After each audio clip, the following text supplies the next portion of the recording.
My name is Bruce Mike Obongo, Adonis for your political analysis. Well, it's gory fears here and there. We are in a situation where we are kept on what we call pandemonium, what we call the gory fears, and also those who think that a sinner or someone who really causes much of the rubbing in the society do not deserve peace. Well, we say rest in peace, Shebukati, because we are at the dawn. It's exactly 2 years and 7 months immediately after his pronouncement out of the 2022 general elections that he has passed. And this is coming as a coincidence because the defunct ECK, Electoral Commission of Kenya chairperson, Samuel Kivuitu, equally passed on immediately 2 years, 7 months.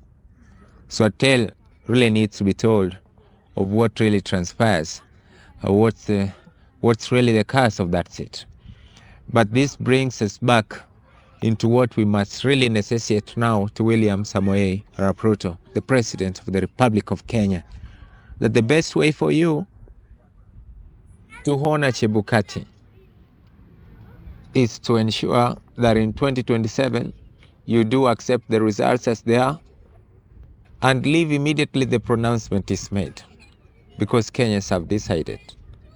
The best way, if you so believe that indeed we had a Chebukati who was a man with his hands on the wheels, and that he did what was really right according to you, then ensure that the very way you heeded to his communication, his pronouncement at the Bobas, is the very way that you have to heed to the second pronouncement that is coming, maybe in the same Bobas, sometime in the year 2027. I would also like to also reiterate a clear point that this is happening at the back of the Independent Electoral and Boundaries Commission of Kenya selection panel. They are going to engross their minds together to sift into whom amongst those who applied is fit to hold the offices of the commissioners and the chairperson of Iebc. So this again should serve as a better example to those Kenyans who have registered their names for consideration to work at the Iebc of Kenya. You know, and you must understand that it's at this point in time that we need the gallant soldiers, men and women who are going to fight for this country. We need the right chair of Iebc who will face the president and tell the president that what I'm going to announce or what I've announced is what I got from the returning officers from the sub-counties of Kenya, from the constituencies of Kenya, without any altercation, and that there is nothing that you're going to do about it. We need a gallant person. The heart of Maraga is much more required this time than ever, because we've come to realize Chebukati has gone now. He has gone at a time when now Raila Amolo Odinga and the President of the Republic of Kenya, William Ruto, are today dining on the same table, as opposed to what was thought thereof. So Chebukati has gone. The server has not been opened. It will never be opened. Chebukati has gone with the keys. We do not know whether the keys are going to open the gates of hellfire, or these are the keys pacing his way to heaven. It's all on what you do and that rotates, and we know that karma is real.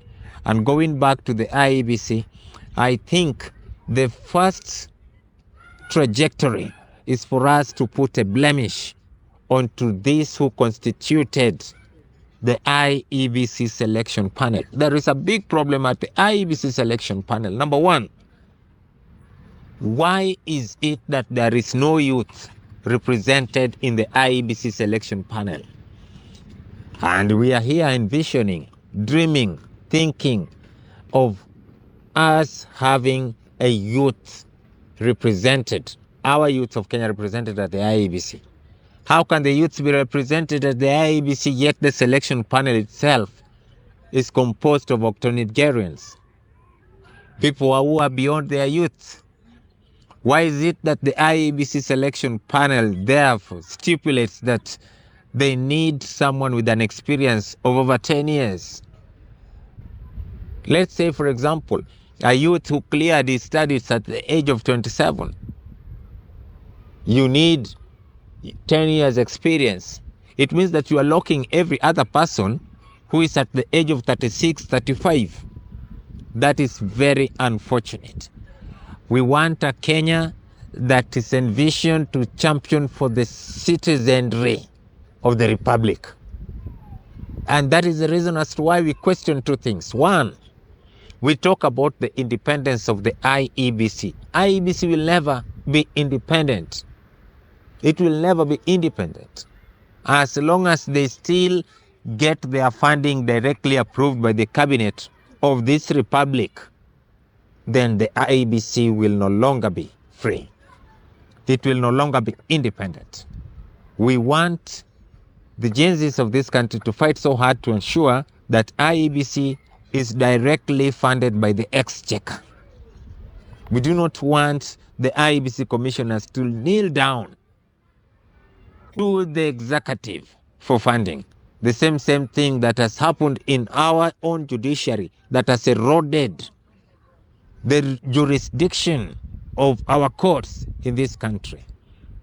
We've had a power broker in the name of a Chief Justice. We've had several kinds of blemishes thrown left, right, and center. So we are going to have an IEBC with one agenda: to have a free, fair, and credible election. So that's all we need as a country, and all that we also ensure. We've had Murkomen praising how Chebukati was a man of his word, and that Chebukati was fearless. It's not about being fearless. It's a matter of standing with the truth, Mr. Murkomen. It's a matter of standing with the truth. We know that your job there is to protect the presidents, but please let those who have been elected or nominated to serve in independent bodies execute their mandate. Thank you. My advice to the incoming chair of IEBC is very simple. Your sins will take you where you belong, and your good will also take you where you belong. It is the best timing that Chebukati is just leaving when we are at the dawn of fishing for new commissioners for the IEBC. One thing that the IEBC commissioner must know, the incoming IEBC commissioner, is that all your predecessors like Chebukati and Kivuito, they have never lived to give any sober speech apart from the last speeches they always make, pronouncing leaders at gunpoint. If you want to serve this country more and more beyond the IEBC chairmanship, do your due diligence the way Maraga did it, and you will be incorporated in the Kenyan body politic together, always, and sojourn with us forever, the very way Maraga is now freely moving around and cogitating with Kenyans. Matiang'i is moving around and cogitating with Kenyans at a time when Chebukati could not say a word to the public. It is unfortunate that we never heard of his second word after his last word at the Bomas of Kenya, where it's now being pronounced that he was a very fearless man, according to Kipchumba Murkomen. The second advice that goes to the incoming chair of IEBC is that you must ensure the space of the youths. Do not try to meddle. Do not try to buy time.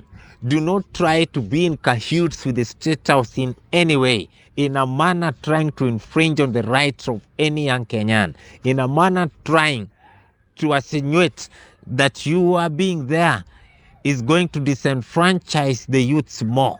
Ensure that the Kenyan people, the youths of this country, are registered as voters. And we also need you to go ahead to the Supreme Court of Kenya and ask for a clarity, because it is allowed by our constitution. Let us go and get an empanelment by the Chief Justice of Kenya to get us an interpretation as to why someone with an ID cannot be allowed to vote, and another person with a voter's card minus the ID is also not being allowed to vote. I think that moving forward, it must be categorically put that once you have the ID card, then you are allowed to vote. You are a Kenyan, because that is a primary registration requirement, a document that really conforms that you are a Kenyan, nothing else. In fact, someone should be allowed to vote with his national ID card. It is not a matter of convenience. It is a necessity.